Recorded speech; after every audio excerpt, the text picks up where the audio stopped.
Alongside Jesse Simonton, Rob Lewis, and Brent Hubbs, I'm Austin Price for the Rocky Top Roundtable guys. Tennessee plays Chattanooga this week. Over 200 yards on the ground last week. I think we all will agree that a little bit of that is misleading, but some plays were made by Tennessee's running game. That's something that's not been done a whole lot in the last couple of years with the run blocking being below average.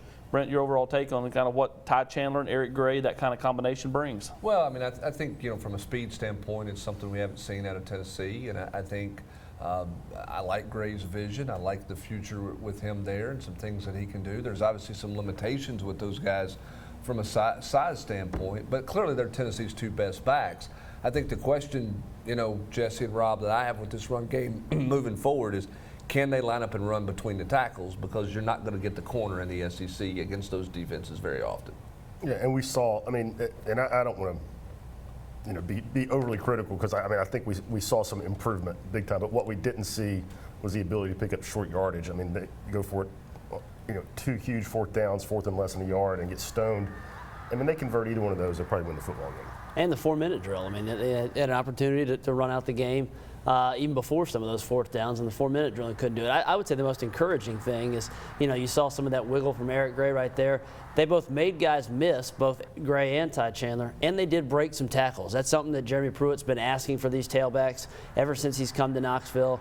They had almost 150 yards rushing after contact on Saturday. They didn't even, have 120 against Georgia State in week 1. So that's at least an encouraging sign from the running game there. I think the other thing too, Austin, is if they can block a little better downfield, if they can pick up a little better with their receiver blocking, I think you got two guys with home run threats, and Tennessee's not had that when you look at what they've had in the backfield. How much do you think the combination of the two help take a little bit of pressure, though, off of a guy like Jerry Garantano, when obviously he's not got his A game right now?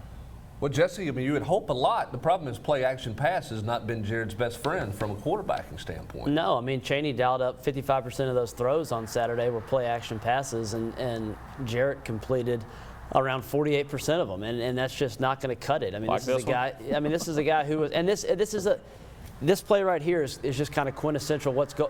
People are saying, what's going on with Jarrett? In the first half, he hits that play for Jawan Jennings for 51 yards. It's the exact same play, a play-action pass where Tennessee runs 4 verts against BYU's cover 3, and JG hits it right away.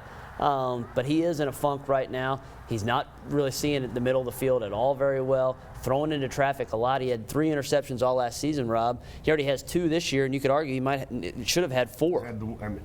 Or 5. I mean, the pass interference in the end zone against Georgia State that was called back. Both the touchdowns he threw the other night, BYU defenders got their hands on the ball. And the interceptions, there's nothing fluky about him. He's forced the ball. It's like he didn't see the guy against BYU. The one against Georgia State, I think he got some pressure.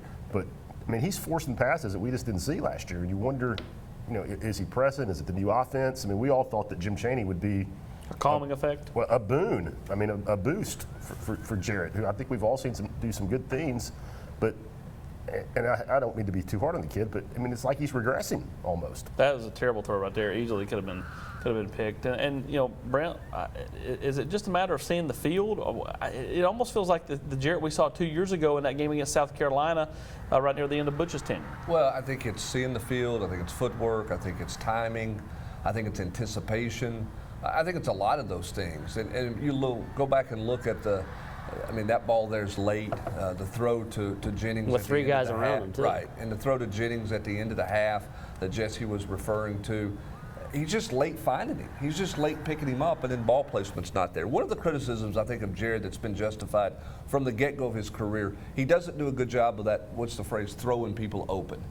Meaning anticipating where they're going to open up at and seeing it that way. He wants to wait till a guy is wide open. And then try to use his arm strength to throw a fastball. And he has a hard time doing that, and that gets him in trouble. So I think there's a lot of things that he has to fix, a lot of things he has to work on.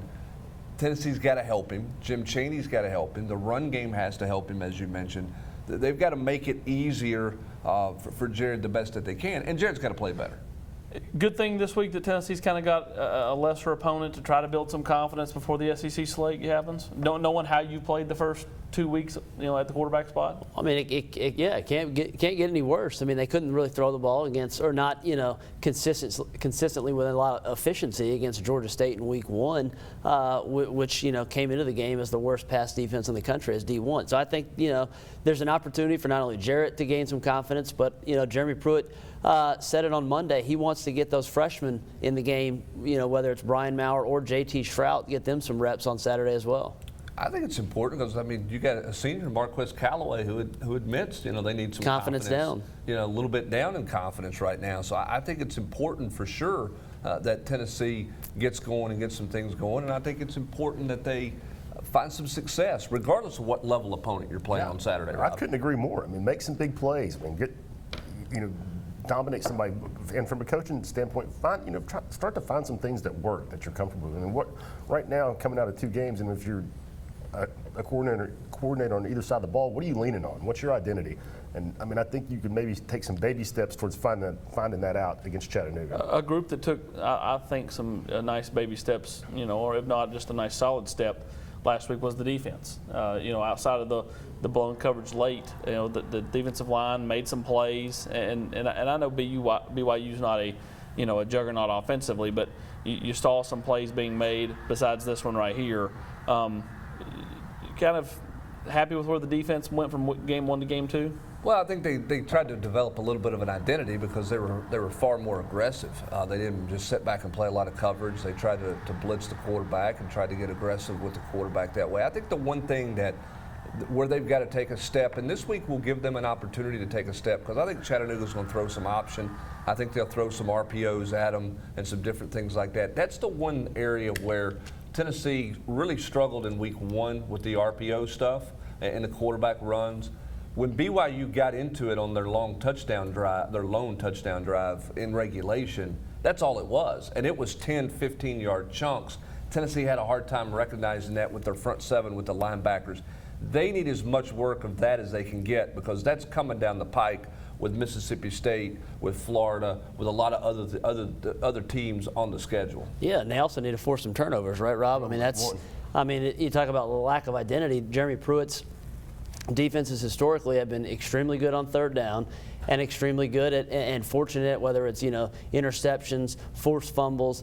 They just haven't gotten their hands on a lot of balls thus far this season. 1 takeaway, last in the SEC. Yeah, and it was a problem last year too. And I think that was one of the reasons behind Coach Pruitt dialing it up, being more aggressive. They got 4 quarterback sacks, 8 quarterback hurries. They were, they were just so much more active. And I thought, I like the way he described it. Is like, we're going to make mistakes anyway. I want to make them with our guys going forward instead of back on their heels. Do you buy into the theory? It's kind of like when you're a shooter and you're in a slump, you start in and you work your way out. Do you kind of buy into the theory that even though it's Chattanooga, if you can put up some points offensively, get some turnovers defensively, that just seeing those things happen can parlay that into better play going forward? Well, I just think I think you need to win. I think you need to see yourself have more points than the other team has on the scoreboard. And I know that kind of sounds simple and crazy, but you're 0-2 against 2 teams you should have beat. Your last 2 games at the end of last year, you got blown out. You didn't finish the football game in either one of those. You've had a 4th quarter lead in 2 games this year, and you didn't finish the football game. I think you need to see victory. There's not a lot of kids on this roster that are playing that have experienced any kind of success. Nope. There's been okay, you beat Auburn, you beat Kentucky, but you haven't had any sustained success. I just think you need to win, period. To your point, yes, I think all those things can build, but I think it starts first and foremost with winning a football game. Yeah, and I think there's some benefit to going into the film room on Monday and being able to pop up 20 clips of things you did right. And we need to. This is what it looks like when you do it like you're supposed to. And I don't think there's been a lot of that these first 2 weeks.